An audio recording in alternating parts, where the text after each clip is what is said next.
It had been 10 years since I'd last heard from my family. 10 years of silence, of building a life where they didn't exist. Then, 10 days ago, everything changed. My phone buzzed late at night, a number I didn't recognize. I stared at the screen, my heart pounding like it always did when the past came knocking. Against my better judgment, I picked up. It was my mother. Her voice, shaky and desperate, made the walls of my carefully constructed life tremble. "Your father, he's dying," she said without preamble. "We need you. Rebecca needs you." Rebecca. That name hit me like a slap. The golden child, the untouchable one.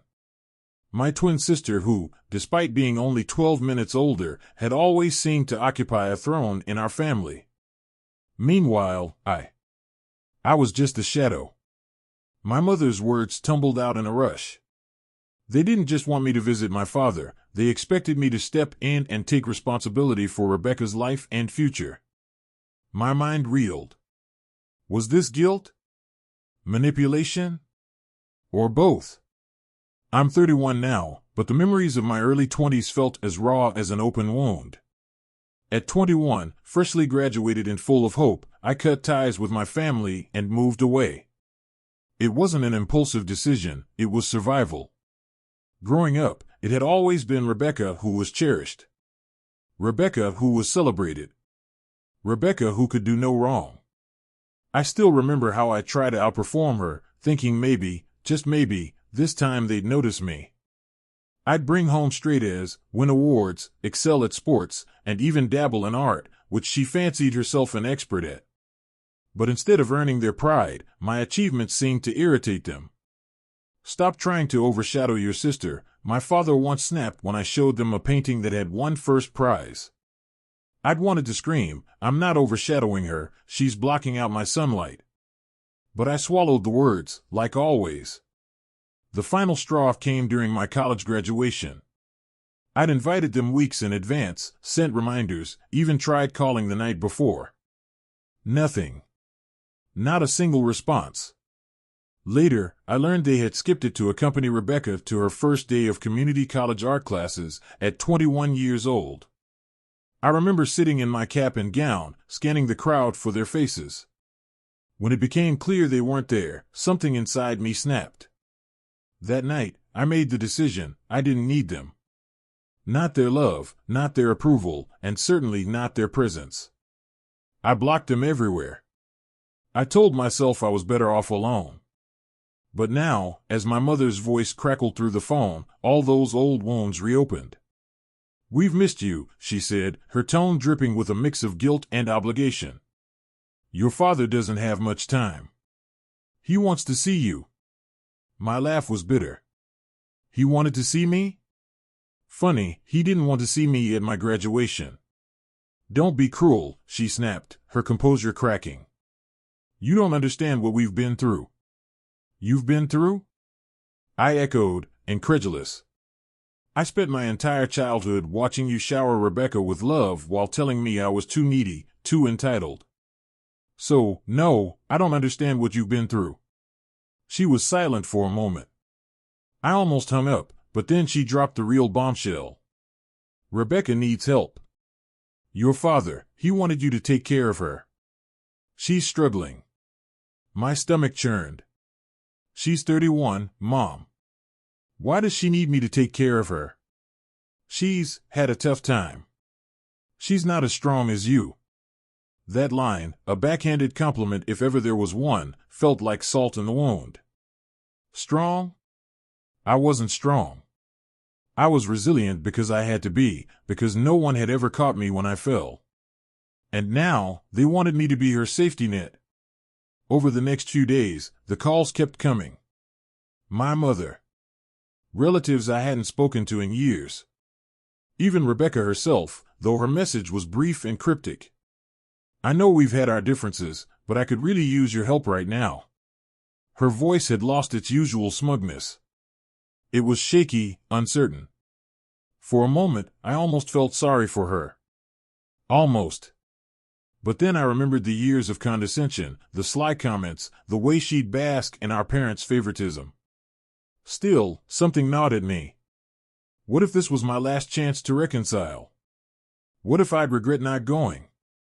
But another part of me screamed, they made their choice. Why should I sacrifice my peace for theirs?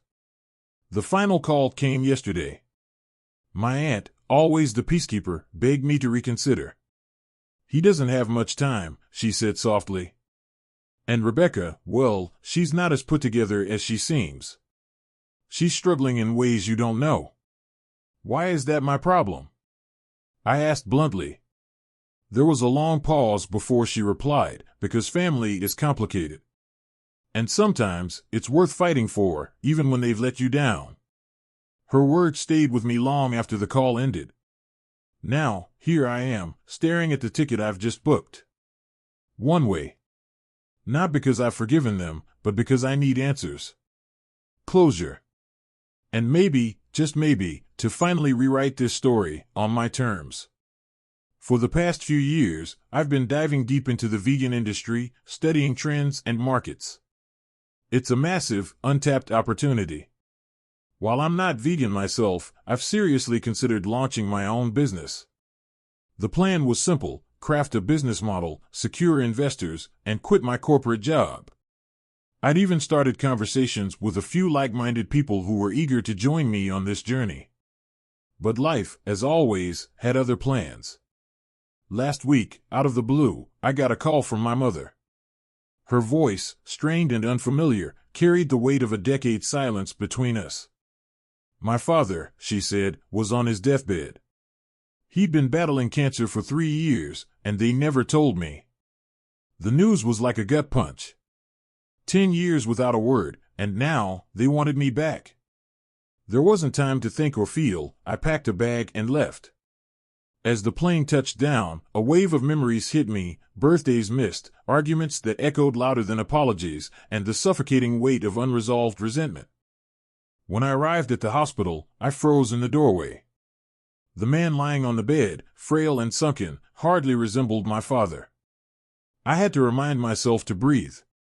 My mother, teary-eyed, pulled me into a hug. It felt foreign, like an old coat that no longer fit. Rebecca was there too, sitting in the corner with her arms crossed, her face a mask of indifference. She didn't even look up. Typical. The air in the room was heavy, a mix of antiseptic and despair. I tried to focus on my father, but my mind kept spiraling. Why now? Why did it take this to bring us together? As the hours dragged on, my mother filled the silence with updates about my father's condition. Rebecca stayed silent, her eyes glued to the floor. The tension was unbearable, and I couldn't help but think, is this what family is supposed to feel like? 2 days later, my father passed. It was surreal. One moment he was there, fragile but breathing, and the next, he was gone. The funeral arrangements had already been made. My mother and Rebecca were eerily efficient, as if they'd been preparing for this moment for years. I was just there. A shadow. The day after the funeral, my mother cornered me in the hospital room. Rebecca had gone home, leaving us alone. My mother's voice was soft, almost conspiratorial. "Tell me about your job," she said, her eyes glinting with something I couldn't place. I hesitated, then told her about my steady career and plans for the future. She nodded, listening intently, but I could feel the shift in the air, a storm brewing beneath her composed exterior. Then, the bombshell: "Your sister needs you." My heart sank. Of course, this wasn't just a conversation about me. It never was. My mother launched into a monologue about Rebecca's failures, dropping out of college, job hopping, and her refusal to take life seriously. "She's struggling," my mother said, her voice trembling. "And with your father gone, she needs someone to guide her." Guide her? I repeated, incredulous. I haven't spoken to her in 10 years. She didn't even say hello to me at the hospital. "She's your sister," my mother said firmly. "Family takes care of each other." I wanted to laugh, a bitter, hollow sound. Family? What kind of family was this? The kind that only called when they needed something? But then she played her ace. Your father's last wish was for you to look out for Rebecca. Please, for him. I felt like the walls were closing in. My father's face, pale and peaceful in death, flashed before my eyes. Could I really say no to his dying wish? But the thought of taking responsibility for Rebecca, with all her baggage and bitterness, made my stomach churn. Fine, I heard myself say, the word leaving a sour taste in my mouth. I'll help her. But deep down, I knew this wasn't the end of the story. This was just the beginning, a ticking time bomb waiting to explode. As I left the hospital that day, Rebecca walked past me in the parking lot. She didn't say a word, just shot me a glance that was equal parts disdain and dismissal. Great, I muttered under my breath. This is going to be fun. The sun was setting, casting long shadows across the pavement. I stood there for a moment, the weight of my father's final request pressing down on me. I didn't know how I was going to navigate this mess, but one thing was certain, nothing about this would be easy. The hospital room smelled of antiseptic and stale air. The hum of machines filled the silence, a constant reminder of my father's failing health. I sat in a chair that felt harder than the guilt weighing on my shoulders, staring at the man who, just a decade ago, had been larger than life. Now, his face was pale, his body frail, and his eyes, those piercing eyes that once commanded respect, looked desperate. "You'll take care of her, won't you?" he asked, his voice rasping with effort. I froze, my mind racing. My sister, Rebecca, the one who'd perfected the art of avoidance when it came to responsibility, was now about to become mine? Dad, I'm planning on starting a business, I began, choosing my words carefully. This isn't the right time for me to take on more. We've already spent everything, he interrupted, his gaze locking onto mine. The treatments, your mother, she needs to be comfortable. I need to know Rebecca's safe. Safe? Rebecca had never been in danger, unless you counted the danger she posed to my sanity. She was comfortable letting others shoulder the burdens of life while she floated through hers with an air of entitlement that made me cringe. Dad, she's an adult, I said, trying to mask the irritation creeping into my tone. She has to learn to stand on her own at some point. She's not ready, he said firmly, his hand trembling as he reached for mine. Promise me, just until she's stable. Please. I wanted to argue, to explain that my savings were earmarked for my future, not Rebecca's whims. But the sight of my father, the man who had once seemed invincible, now reduced to pleading on his deathbed. I couldn't. The words lodged in my throat like a stone. Fine, I said, barely above a whisper. I'll look out for her. His face softened, a flicker of relief washing over him. But as I looked away, I caught my reflection in the window. The person staring back looked defeated, cornered. And I was. Rebecca wasn't at the hospital when he passed. Typical. She showed up an hour later, her makeup flawless, her expression carefully neutral. As we gathered at the house, the tension between us was palpable. We need to talk, I said, pulling her aside. She raised an eyebrow. Oh? Is this about Dad's will? Because I'm not interested in fighting over scraps. It's not about the will, I snapped, trying to keep my voice low. It's about Jared. Her eyes narrowed. What about Jared? You know he's bad news, Rebecca, I said, trying to keep the frustration out of my voice. He's cheated on every girl he's been with. He's not reliable. She rolled her eyes. Oh, please. High school rumors? Grow up.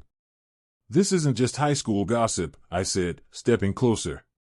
He's already been divorced for infidelity. Do you really think he's changed? You don't know him like I do, she shot back, her voice rising. And even if he's made mistakes, he loves me. That's all that matters.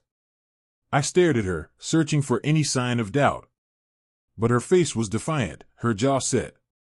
It was like talking to a brick wall. Fine, I said, throwing up my hands. But don't expect me to pay for your flights to see him. She smirked. Mom already agreed to cover it. Of course, she did. The funeral came and went, a blur of condolences and awkward hugs.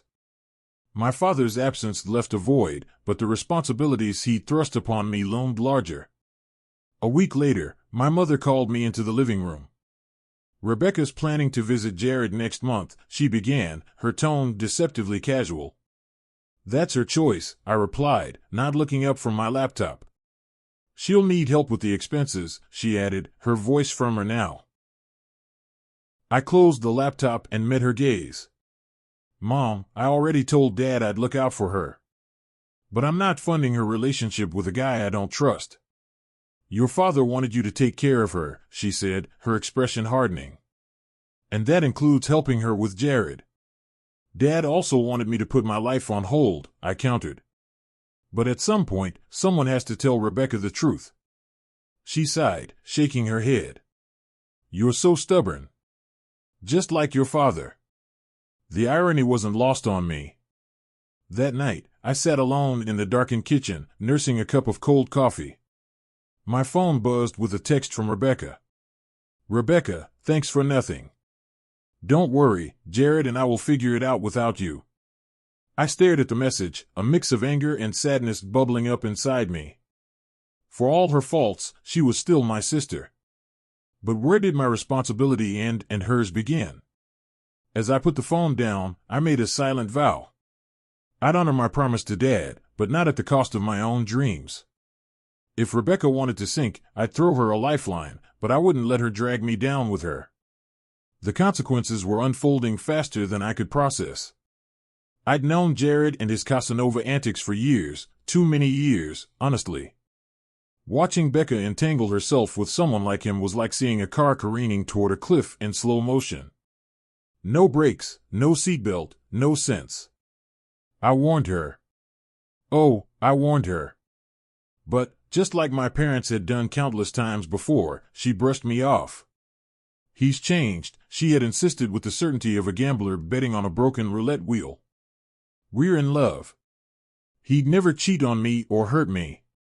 Her words stung, not just because they were naive, but because of what came next. "Thanks for your concern," she had said, her tone polite yet cold, "but I don't need you trying to be my parent.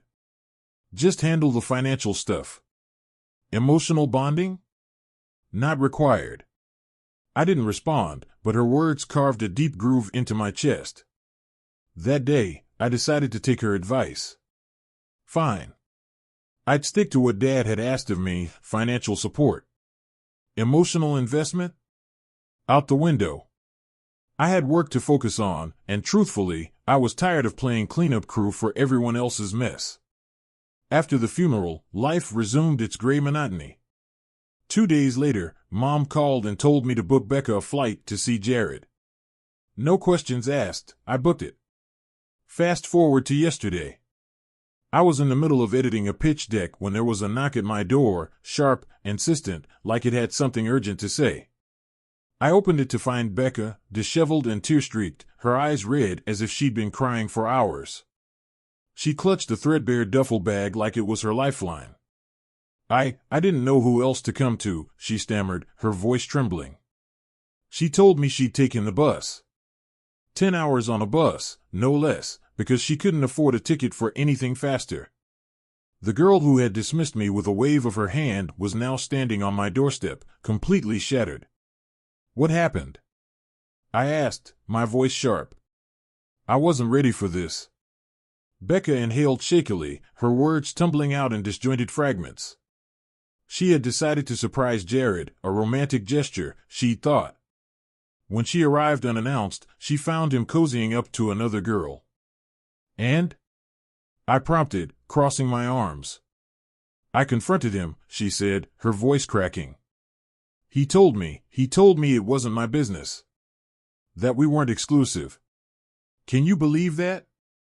2 years together, and we weren't exclusive?" Her face twisted in anguish. I lost it," she confessed. "I hit him. With my duffel bag." I raised an eyebrow. "You hit him?" "Not like that," she said quickly, though her voice betrayed her panic. "It wasn't on purpose." The zipper caught his eyebrow. There was blood, and he started yelling. I panicked. I ran. For a moment, I said nothing, letting the weight of her story settle in the air. So, let me get this straight, I said, my tone deliberately calm. You assaulted him with your luggage and fled the scene? She winced. It sounds worse when you say it like that. It is worse, Becca, I snapped. Do you realize how serious this is? Did he press charges? Her silence was answer enough.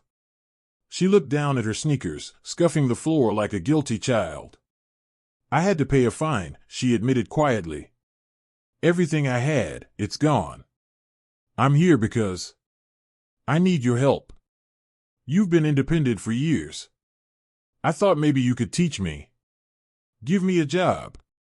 A partnership, even. My mind reeled. Partnership? She wanted to jump from disaster to business collaboration? I took a deep breath, willing myself to stay calm. Becca, I began, you didn't just make a mistake. You made a series of bad decisions that led you here. I'm not your savior. If Jared pressed charges, he's well within his rights. What you did was wrong. Her face crumpled. I know I messed up. But Dad asked you to look after me. You promised him. Her words hit like a sucker punch. But I couldn't let her guilt trip me into fixing everything again. That promise, I said, my voice steady, was to help you financially. Not to bail you out of every mess you make. You need to take responsibility for your choices. Tears streamed down her face, but I stood firm. Maybe this time, she'd learn. Or maybe not. Either way, I couldn't be the one to clean up the wreckage. As I shut the door, the sound of the lock clicking into place echoed in the quiet hallway. The moment she walked out the door, dragging her overstuffed suitcase behind her like the physical embodiment of all her bad decisions, I felt the weight of my choice settle in. It wasn't guilt, not exactly. More like the kind of ache you feel after ripping off a Band-Aid, knowing the wound still needs air to heal. I had booked her the flight. I had even prepaid for the cab to the airport, which felt more generous than she deserved. But that was it.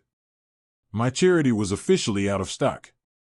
As I watched the taillights of the cab disappear down the street, a small, bitter part of me whispered, good riddance.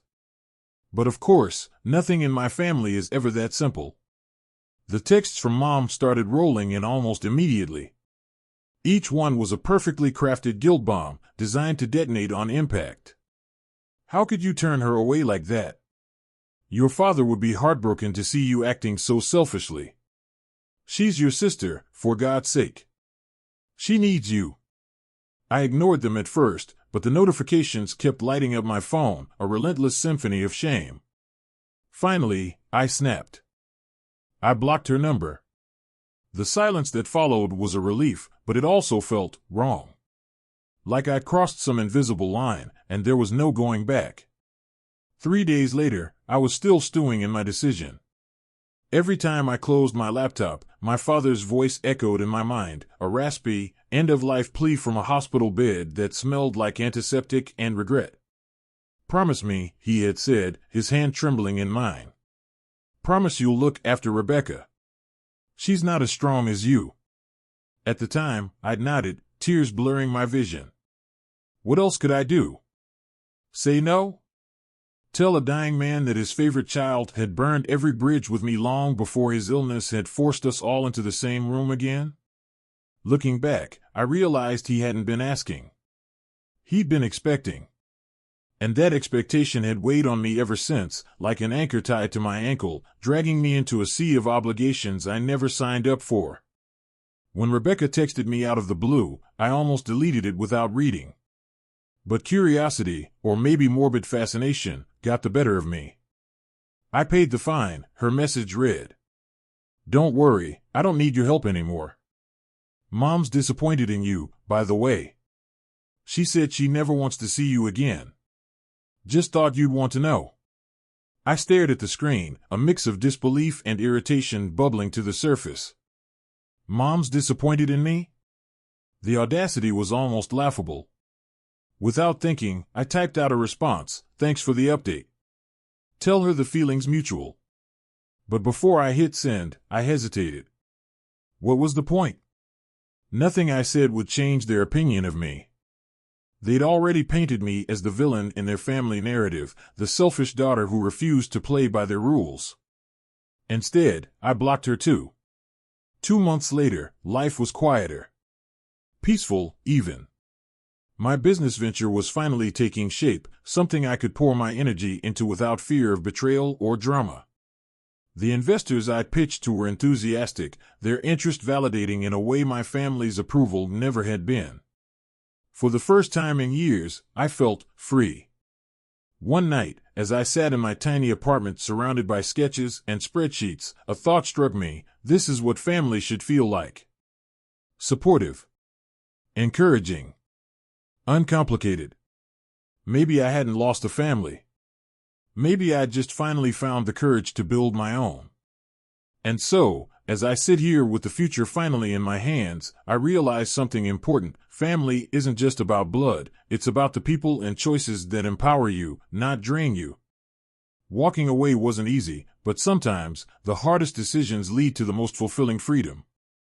To anyone out there facing similar struggles, remember this: you are not obligated to set yourself on fire to keep others warm. Thanks for watching, and if this story resonated with you, drop a comment below, share your thoughts, or tell your own story. Don't forget to like, subscribe, and hit that notification bell for more stories of resilience and self-discovery. Until next time, take care of yourselves, you deserve it.